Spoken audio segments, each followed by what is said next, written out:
ഞാൻ എഴുതിയ ചില ചിന്താശകലങ്ങളോടെ തുടങ്ങുകയാണ്.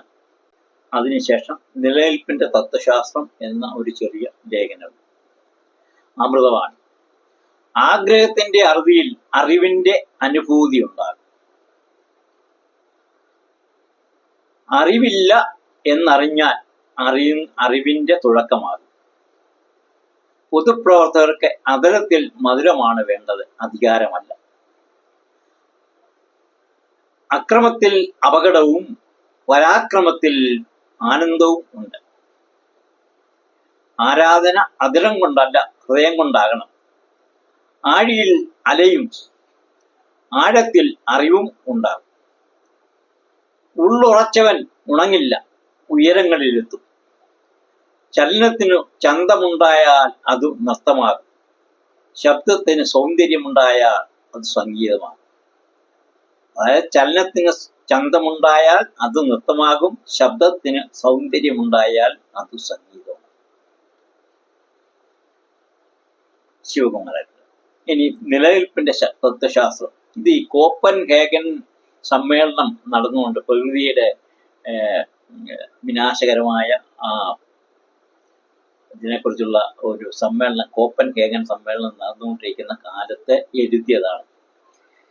ആഗോള തപനം ഇന്ന് ഒരു ആഗോള വിഷയമായിക്കൊണ്ടിരിക്കുകയാണ്. ഭൂമിയുടെ നിലനിൽപ്പിനെ തന്നെ ബാധിക്കുന്ന വിധത്തിൽ പ്രകൃതി വിഭവങ്ങളുടെ ചൂഷണം എല്ലാം അതിർവരമ്പുകളും ലംഘിച്ചുകൊണ്ടിരിക്കുന്നു. നിലനിൽക്കുവാനുള്ള മനുഷ്യന്റെ അവകാശത്തിന്റെ കടക്കൽ കത്തിവെക്കുകയാണ് അവൻ ചെയ്യുന്നത്. അവന്റെ ആവശ്യത്തിന് വേണ്ടിയുള്ള അന്വേഷണമല്ല, അമിത ഭോഗത്തിന് വേണ്ടിയുള്ള ത്വരയാണ് നിലനിൽപ്പിന്റെ നൗകയെ തകിടം മറിക്കുന്നത്.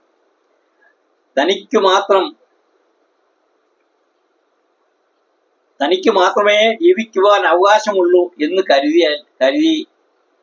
കരുതിയുള്ള ജീവിത ശൈലിയും വീക്ഷണവും മാറാത്തിടത്തോളം കാലം എന്തൊക്കെ ചെയ്താലും ആഗോള ദമനത്തിനും മറ്റു മാറ്റം വരിക സാധ്യമല്ല. പ്രകൃതിയുടെ സന്തുലനം തകർക്കുന്ന ഒരേയൊരു ജീവി മനുഷ്യൻ മാത്രമാണ്. മനുഷ്യവംശത്തിന്റെ അന്ത്യം പ്രകൃതിയുടെ തന്നെ അനിവാര്യതയായിക്കൊണ്ടിരിക്കുന്നു എന്നതാണ് സത്യം.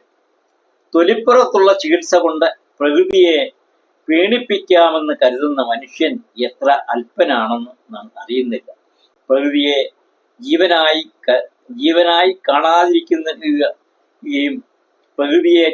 കാണാതിരിക്കുകയും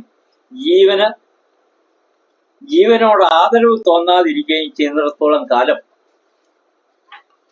ഒരു കോപ്പൻഹേഗൻ സമ്മേളനത്തിനും മാറ്റം വരുത്തുവാൻ സാധ്യമല്ല. നമ്മുടെ സംസ്കാരത്തിന്റെ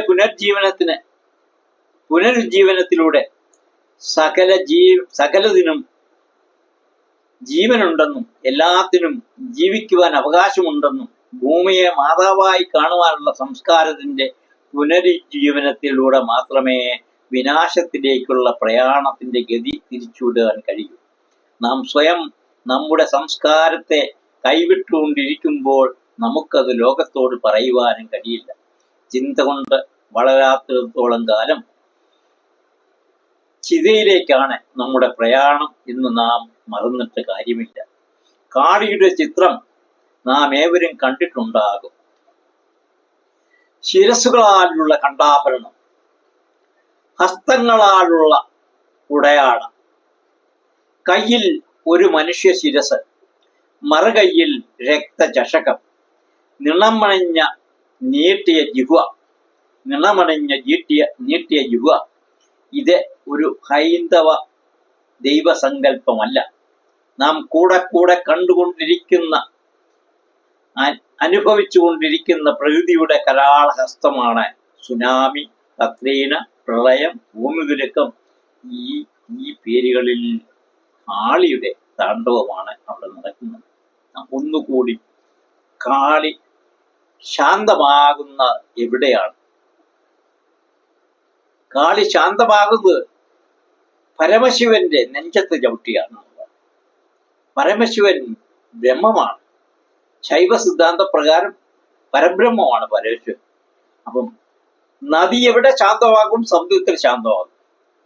പ്രകൃതി എവിടെ ശാന്തമാകും? പ്രകൃതിയുടെ ഉത്ഭവസ്ഥാനമായ പരമശിവനിൽ ശാന്തമാകും.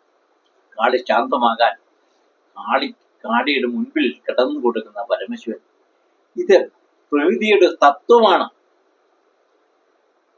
മനുഷ്യ മനസ്സിനെ ആഴിയുടെ ആഴവും വിണ്ണിന്റെ വിശാലതയും ഉണ്ടാകാത്തിടത്തോളം കാലം വരാൻ പോകുന്ന വിനാശത്തെ തടയുക സാധ്യമല്ല.